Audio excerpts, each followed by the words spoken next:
Oi, bom dia a todos vocês. Para mim hoje aqui é um prazer muito grande estar aqui hoje, inclusive estar diante da diretora que foi diretora da minha filha, lá no Colégio Nossa Senhora de Aparecida.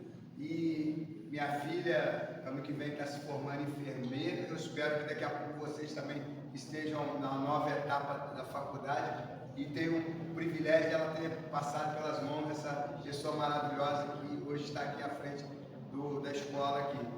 Nós estamos aqui hoje para poder apresentar para vocês um pouco mais de conhecimento sobre o folclore, sobre a festa junina. E eu tive, junto do Léo, o privilégio de escrever um projeto dentro de um edital que o Estado lançou voltado às quadrilhas juninas.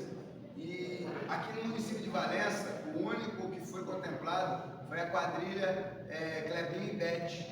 E eles foram contemplados com esse edital para fazer uma festa junina, um evento junino. O evento aconteceu no dia 25 de julho, lá no Golden Goal. Foi uma festa maravilhosa, trazendo todos os elementos da quadrilha junina.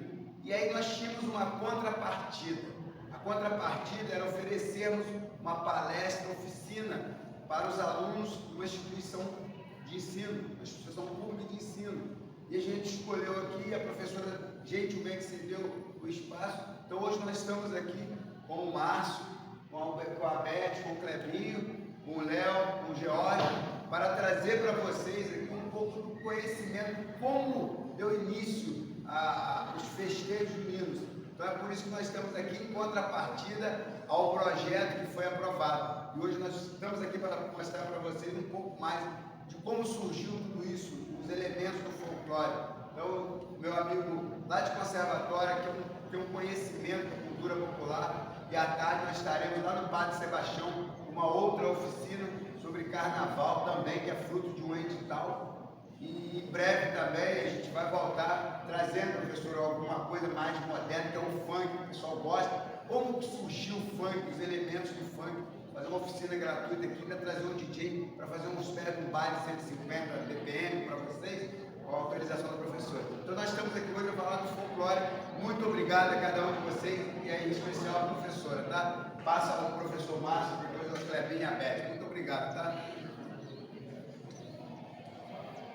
Então, gente, eu queria agradecer ao Deluxe, né, por fazer o nosso projeto acontecer, né, agradecer ao Márcio por palestrar com a gente aqui, a Beth, que está sendo meu braço direito, e agradecer a vocês também pelo empenho que teve aqui, né, na quadrilha que a gente fez aqui, a festa linda que fez, que a Dilce me convidou, né, que, por sinal, é uma grande editora.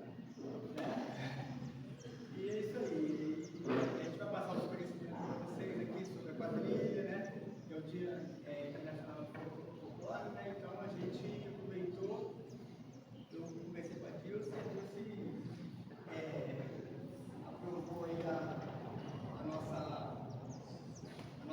estadia aqui, né? Então, vocês aproveitem bastante o conhecimento, né? Pessoal, bom dia! Bom dia! Bom, como eu já fui apresentado, eu sou o Márcio, eu sou lá de conservatório, eu também sou da rede, tá? Dou aula lá no Maria Medianeira, tá? E a gente vai estar falando um pouquinho sobre festa junina, sobre quadrilha. Como é que eu cheguei nisso? Aqui é o que? Nono ano, né? Grande parte, só tem nono ano? 3 turmas chamando. 3 turmas, então. Eu estava na antiga 8ª série, hoje nono ano, né? E eu detestava fazer educação física. Porque quando a gente é adolescente, a gente tem uma preguiça que é nossa, é natural. Ela é natural da gente, tá? E eu detestava fazer educação física, e a professora, ela me pedia, já que eu não fazia educação física, naquela época as escolas tinham muito uma coisa chamada show de talentos. Lembra disso, professora? Aquilo era bom demais. A gente tem que voltar com isso, que valoriza muito a cultura local. E lá a gente tinha que trabalhar essa questão do show de talentos, e com isso eu acabei entrando nesse universo da identidade folclórica local. Por quê? Vinha o período junino, a gente fazia as festas juninas. Vinha o período de outubro, a gente fazia o show de talentos. Então eu fui aprendendo dentro da própria escola a lidar com isso, tá? Hoje, só para vocês terem uma ideia, graças a Deus, eu vivo parcialmente do turismo, parcialmente da educação e parcialmente da cultura. Então eu tenho 3 atividades econômicas ligadas a isso que eu comecei ainda no 9º ano, lá na antiga 8ª série. Só para vocês terem uma ideia, tá? E o que isso tem a ver com a festa junina? Porque parece fácil você montar um enredo de festa junina, você monta um grupo de pessoas, ensaia esse grupo e a festa acontece. É simples, só que não é tão simples assim. Os passos eles têm que ser mais compassados, os passos eles têm que estar sincronizados, porque a festa junina ou quadrilha, ela é uma atividade que vem, a gente vai ver aqui agora, da Europa. Então ela tem todo um passo simétrico para que ela aconteça. A gente vai falar sobre isso. Eu estou dando essa introdução só para vocês poderem entender o que eu estou fazendo aqui. Eu sou professor da rede, como eu falei, sou graduado aqui em Valença, eu fiz faculdade aqui em Valença, fui o último vagão do último trem, como eles mesmos diziam. A minha turma foi a última turma de história presencial da Universidade de Valença, antiga FAA, e eu tive o privilégio de estudar com muitos professores, alguns deles os quais até já foram para o Eterno, e eles instruíram muito bem. Além disso, eu sou pós-graduado em África, Brasil e Escravidão, sou pós-graduado também em Ensino da História, sou pós-graduado em Arte Renascentista, sou pós-graduado... Tem tanta pós-graduação, gente, que eu não vou falar tudo não. Mas essas são as principais para a gente poder estar trabalhando aqui a respeito desse evento que é a Festa Caipira. Quem aqui nunca dançou uma festa caipira? Quem nunca dançou? Nunca foi? Quem gosta de um bom forrozinho? Levanta a mão. Pode levantar a mão. Vou levantar as duas, ó. Vai. É bom. É bom, é alegre, é vivo, é festivo. É bem cultural. Você não gosta não, né? Você não gosta não? Então, pessoal, olha só. Quando a gente fala de festa junina, quando a gente fala de festa caipira ou quadrilha, que é a proposta, a gente está falando a nível nacional. Existem 2 festas no Brasil que é a nível nacional. A primeira, claro, é a que eu estou falando aqui, que é a festa de quadrilha. E a segunda, alguém sabe qual é? Oi? Carnaval. Carnaval. São as 2 festas de cunho popular que envolvem o Brasil inteiro. Agora, o carnaval que acontece no Rio de Janeiro é o mesmo carnaval que acontece em Salvador? A quadrilha que acontece no Rio de Janeiro, ela é igual a que acontece em Campinas? Por quê? Porque vai ganhando identidade. É sobre isso que a gente vai trabalhar. É sobre a identidade. E quando a gente faz uma palestra como essa, é muito mais do que falar sobre quadrilha. É falar sobre pertencimento e sobre quem é você nessa sociedade. Porque todos nós aqui, presta bastante atenção, todos nós aqui, querendo ou não, nós vamos deixar legado. Nós iremos deixar legado. Eu não vou deixar. Vai. Positivo ou negativo, todo mundo deixa legado. E o que é legado? Legado é algo que você faz que marca a sua estadia nessa terra. Por isso que eu falei, pode ser positivo ou negativo. Ó, o Delute, ele começou a fala dele trazendo o legado da diretora. Que no período em que a filha dele estudou lá na Aparecida, ela foi a diretora e ele é muito grato, esse é legado.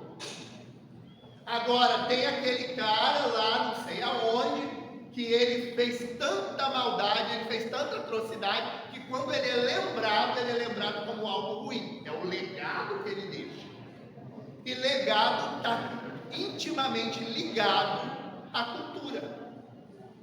Tá? Quando vocês montam uma quadrilha, quando vocês montam uma festa que seja na escola, vocês estão construindo a história do lugar. Porque vocês estão construindo a escola do instituto. Né? Agora não é mais instituto, né, professor? Isso. Mas é o nosso eterno instituto. Exato.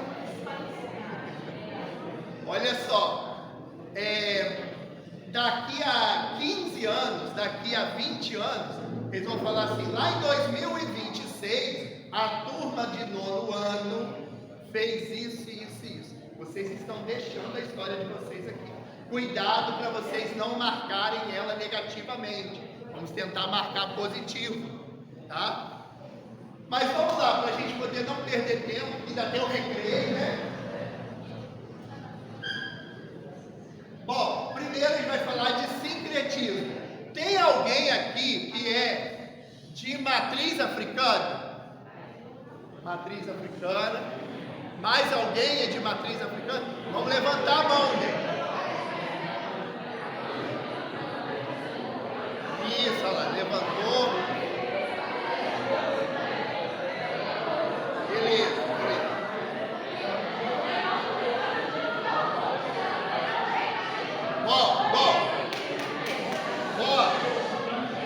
Beleza.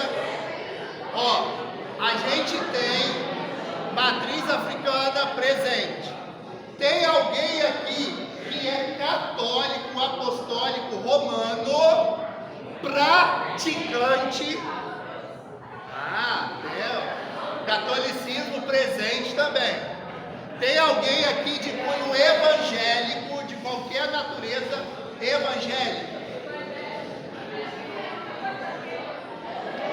Os evangélicos estão bem comigo.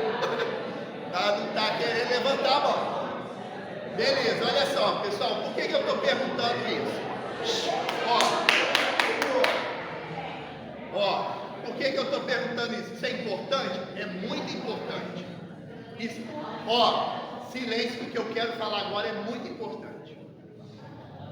É muito importante a gente entender que o Brasil não foi formado só por uma parte. O Brasil é formado de 3 eixos. Que eixos são esses? Primeiro, os povos originários que já estavam aqui. Segundo, os europeus, porque não dá para falar que foram só os portugueses. Nós não recebemos só Portugal. E terceiro, os escravizados que aqui vieram. Se nós estamos falando de matriz africana, de catolicismo, de evangélicos, né, protestante, a gente também está falando de sincretismo. E o que isso tem a ver com a quadrilha, com a festa junina? Tudo! Tem tudo a ver. Porque o sincretismo religioso vai trazer à tona o sincretismo cultural. Quando eu falo para vocês de festa junina, quadrilha, o que vem na nossa mente? A primeira coisa que vem, festa de São João. São João é santo, é entidade da Umbanda? Não. São João não. São João não é entidade da Umbanda. São João está presente nos cultos evangélicos? Não. Ele é um ícone dos evangélicos no sentido de preparar o caminho para Cristo, mas ele não é um santo evangélico, não existe santo evangélico. Agora, ele é um santo católico, certo? Venerado dia 24 de junho. Por quê? Alguém sabe por que ele é dia 24 de junho? Oi? Sabe? 24 de junho é o solstício de verão na Europa, quando o dia começa a ficar maior e a noite menor. Para nós, o equinócio de inverno, quando o dia fica menor e a noite maior. Por isso que os pais, os avós de vocês falam que a noite de São João é a noite mais longa do ano, porque marca quando a terra, ela de fato, ela inclina-se e fica verticalmente inclinada, que a terra nunca está nessa posição vertical, ela está sempre na diagonal, ou para cá ou para cá. No dia 24 de junho ela fica retinha. Então, e se São João, dia 24 de junho, é o solstício de verão na Europa, 25 de dezembro é o equinócio, 6 meses depois. Daí a gente comemorar o Natal, dia 25. Porque aí ele prepara o caminho, nasce o Salvador. Nós estamos falando de um plano católico, catolicismo. Agora vamos lá. O Brasil, ele tem os indígenas, ele tem o europeu e ele tem o africano. Beleza? A gente consegue compreender isso. Se não tiver compreensão sobre isso, é só você olhar para o lado. Dá uma olhada para o seu lado. Todo mundo é branco? Todo mundo é preto? Tem uns que é mais branquinho, outros mais escurinho, mas todo mundo é misturado. Nós estamos numa mistura. E cadê o indígena nessa história? Cadê o indígena aí, ó? Eu gostei daquele bolinho ali, que aquele bolinho ali é animado. O indígena, ele aparece de maneira implícita na nossa vida. Quando, por exemplo, as meninas gostam muito de se pintar, os rapazes gostam de fazer penteados diferentes, né? Agora esses penteados que pinta cabelo, que faz isso, agora aquele tipo cuia, né? Que faz várias coisinhas assim, ó. Aquele dali tá doido para fazer um penteado. Esse aqui tá de penteado cuia.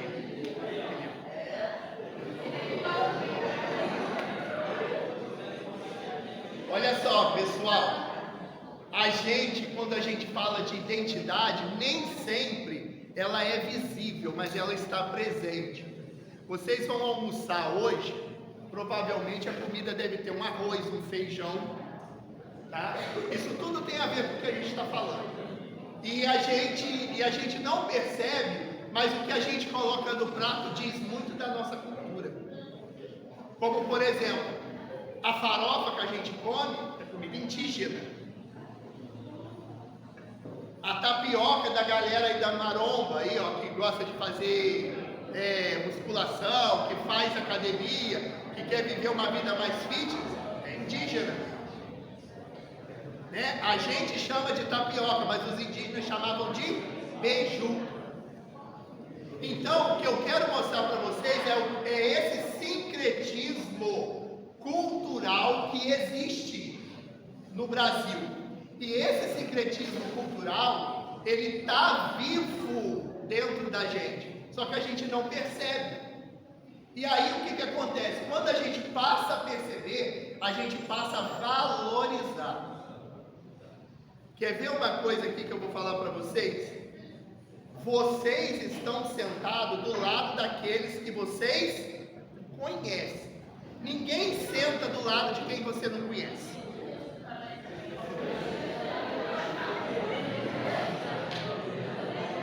A gente só senta do lado de quem a gente não conhece se for ônibus, que aí não tem jeito, aí você tem que pegar o carro para ir para casa,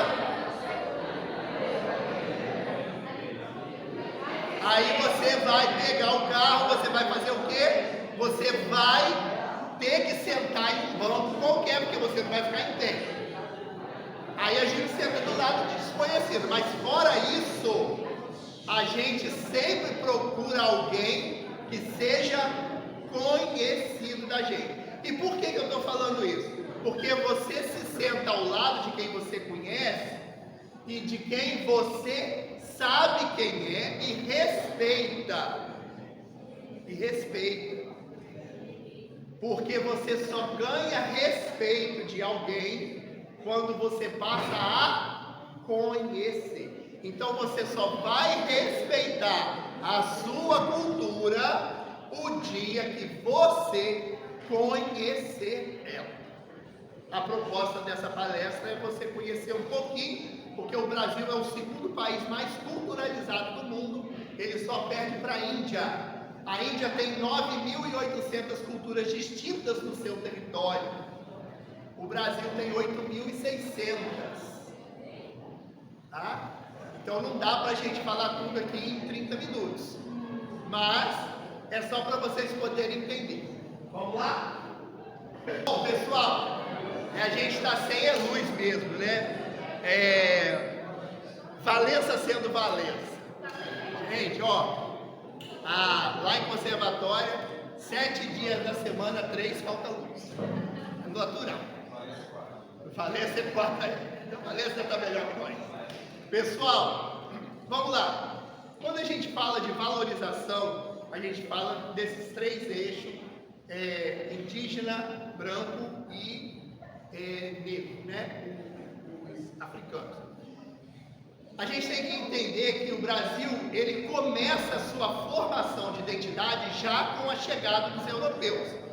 Presta bem atenção. Então ele vai começar uma identidade com a chegada dos europeus. Antes ela não existia? Existia. Mas eu estou falando de uma identidade que nós conhecemos hoje. Porque aquela identidade de antes de 1500, aquela não existe mais. Aquela já foi misturada, já foi miscigenada. Então a gente está falando de algo que nós conhecemos. E as quadrilhas, a musicalidade, ela sempre chega junto com essas naus portuguesas, essas caravelas. Obviamente que a quadrilha, ela chega um pouco depois, mais precisamente 300 anos depois. Tá? Por quê? O que é uma quadrilha? Quadrilha é um movimento aristocrata, não é pobre, não é de gente pobre, tá? Não era de gente pobre. Quadrilha é um movimento aristocrata, uma dança francesa muito apreciada na Europa. E olha que interessante, vocês estão no 9º ano, vocês já estão estudando o Brasil República, né? Vocês passaram o ano passado pelo Brasil Império.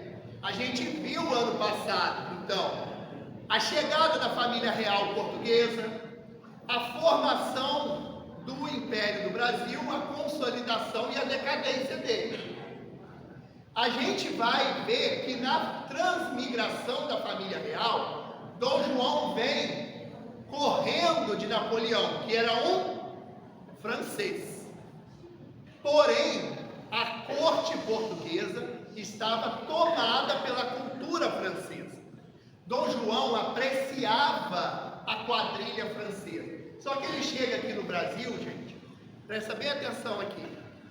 Quando Dom João chega aqui no Brasil, ele olha, ele imaginou que o Brasil fosse de um jeito. Quando ele chega no Rio de Janeiro, a boca dele cai de 1,65 m de altura.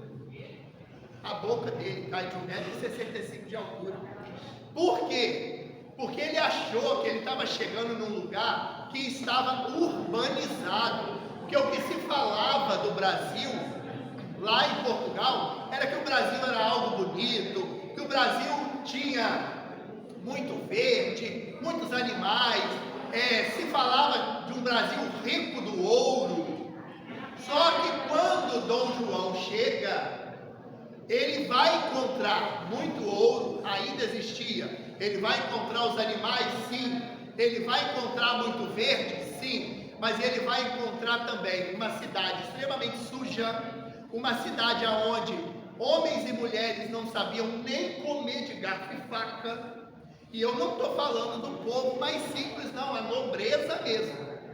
O primeiro, só para vocês terem uma ideia, o primeiro jantar real no Brasil,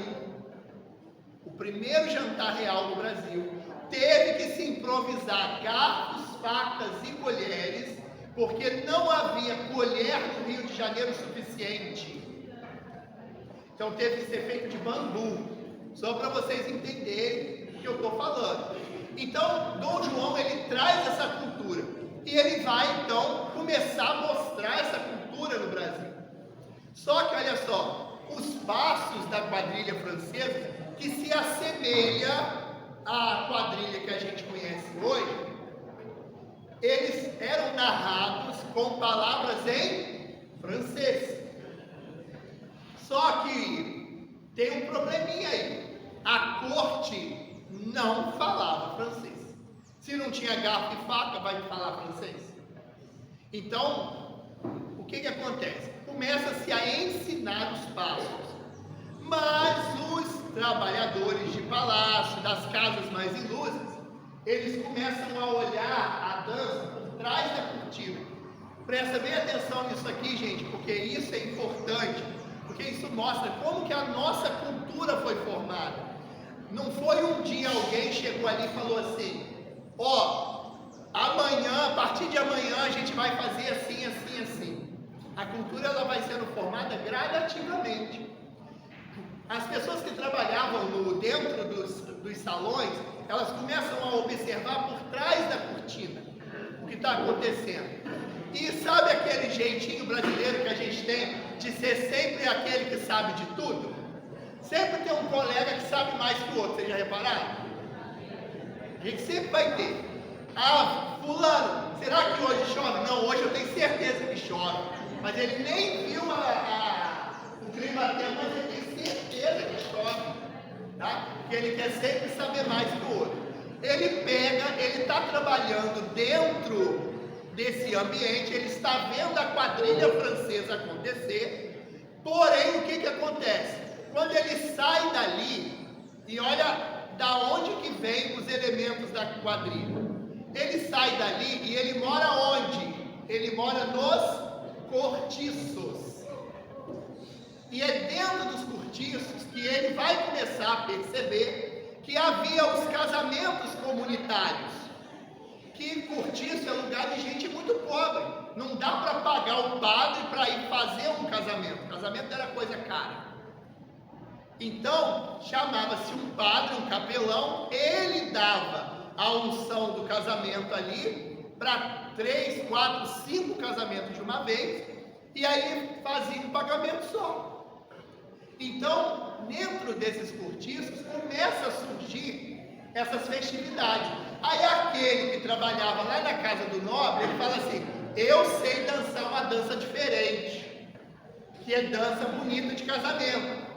E aí começa a trazer os elementos da quadrilha francesa para dentro do cortiço. Só que eu não falo francês, então o anarrier vai virar anarrier, um passo para trás. O avancier vai virar avancé, um passo para frente. Então é assim que começa a surgir. Como nesses cortiços o casamento era uma coisa bem embolada, tudo muito embolado, casava-se muitas das vezes a menina já grávida, o rapaz que está entrando no casamento já tinha outra mulher. Nasce esse casamento caipira que a gente conhece, aonde a amante chega com 10 filhos, o marido que vai ser desposado ali, ele tem 10 mulheres na rua, segue esse formato. Daí então o casamento caipira que a gente conhece. O que acontece é que vem o passar do tempo, e com o passar do tempo, essa quadrilha ela começa a ser formada. A gente ainda está falando de um período que não existe uma música própria de quadrilha. Olha só, vocês dançaram, vocês fizeram festa caipira, não foi? Tem uma música de festa caipira que é assim, quem canta ela muito, quem gravou ela, ficou mais conhecido, foi o Chitãozinho e Chororó, que fala assim, fagulhas, pontas de agulha, viram sinetas de São João. Conhecem? Já ouviram pelo menos alguma vez? Essa música, ela não é um forró que a gente está acostumado. Ela é uma marchinha de carnaval. Sabia? Essa letra de música ela é uma marchinha. Por quê? No início de 1900 ainda não existia o forró. Vocês sabem quem inventou o forró? Não? Você?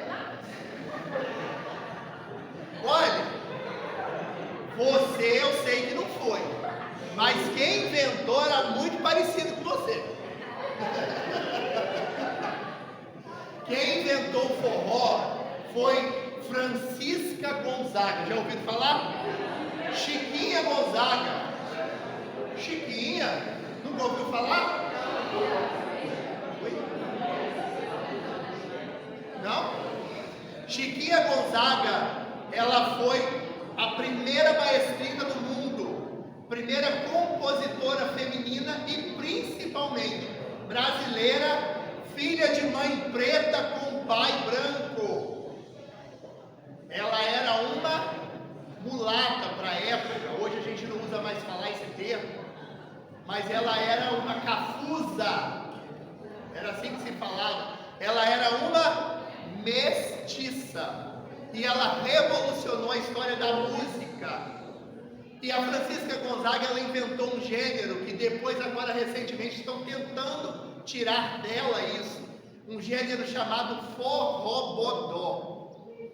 Forrobodó é o princípio daquilo que seria o forró que a gente conhece hoje. Tá?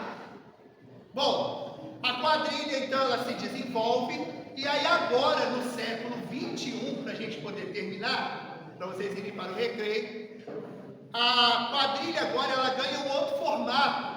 Ela deixou de ser aquela festa do interior, simplesinha, roupinha rasgada e tudo, para virar um grande palco de colorido, de roupas bem elegantes e extravagantes também, porque a quadrilha ela tem essa coisa da roupa extravagante, tá? E hoje ela é um dos símbolos nacional, tá? Com relação à cultura. Como eu falei no início, a quadrilha ela unifica o Brasil de norte a sul, sendo que, obviamente, quando a gente fala de sul, a quadrilha está mais ligada ao fandango. Quando a gente fala de sudeste, a quadrilha está mais ligada ao forró técnico. Quando a gente fala de nordeste, ao chachado. Quando a gente fala de norte, ao bumba meu boi, tá? Então, ela tem essas misturas, mas é uma festividade nacional. Pessoal, como não tem luz, a gente ia fazer uma mini quadrilha. Ah, voltou? Não, eu só apaguei porque... Não tem mesmo. Ah, não, voltou agora, não tinha desligado tudo. Mas eu posso acender de novo. Pode ligar, não. Oi? Deu um pique. Deu um pique. Bom, mas também já vai dar 9h30, aí vou liberar para o recreio. Pessoal, tem alguém que queira fazer alguma pergunta? Todo mundo aprendeu? Aprendeu? Então bota a mão debaixo da cadeira, tem uma folha. Pode botar, não, pode. Eu gosto de fazer isso, olha lá, todo mundo, fake news.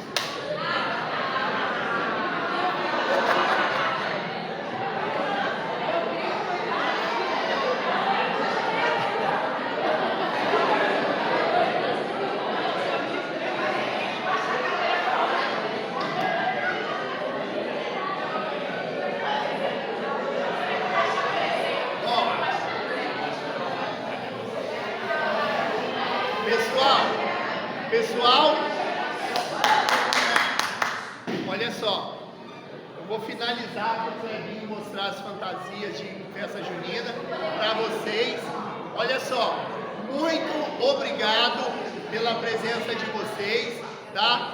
Espero que vocês tenham curtido um pouquinho da palestra sobre identidade folclórica com relação à festa junina, tá?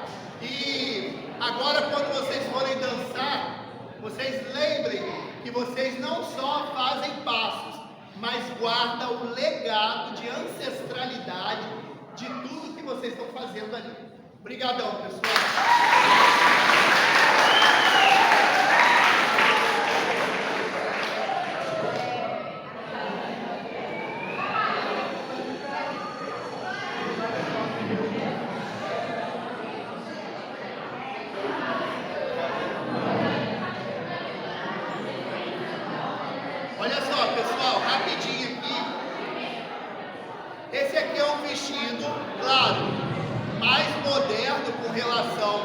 a festa caipira, ó, quem aqui já assistiu aquela série Bridgerton?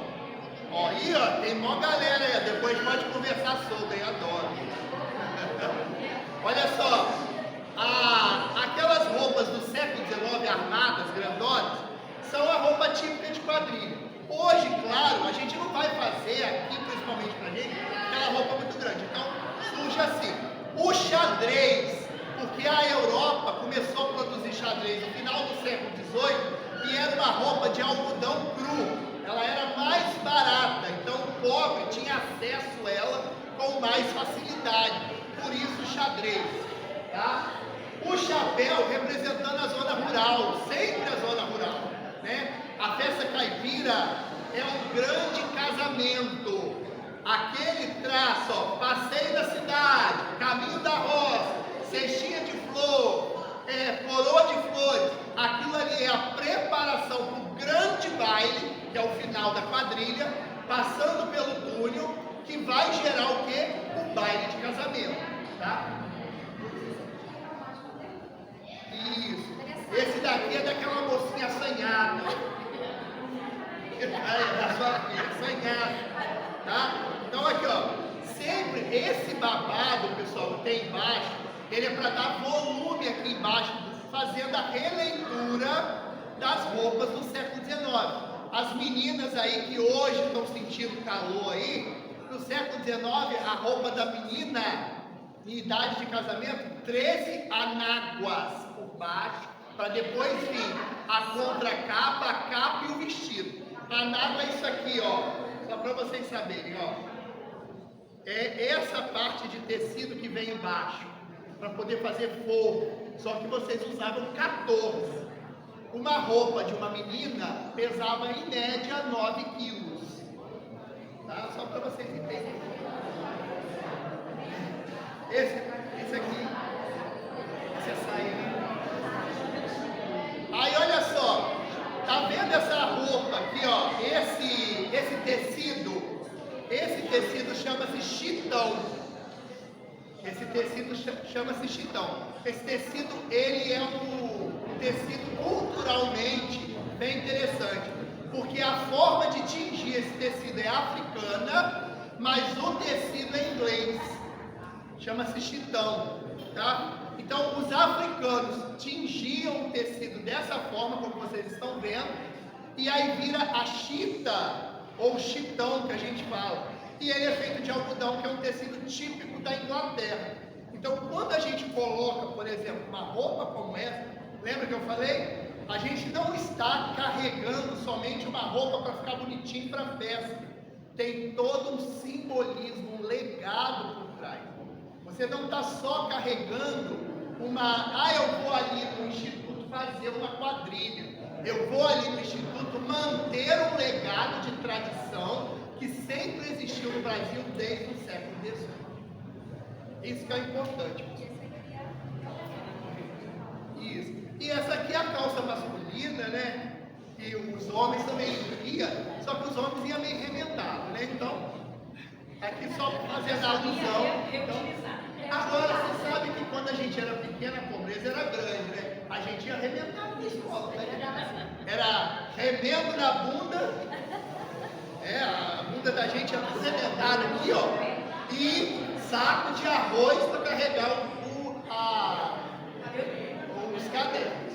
Pessoal, brigadão.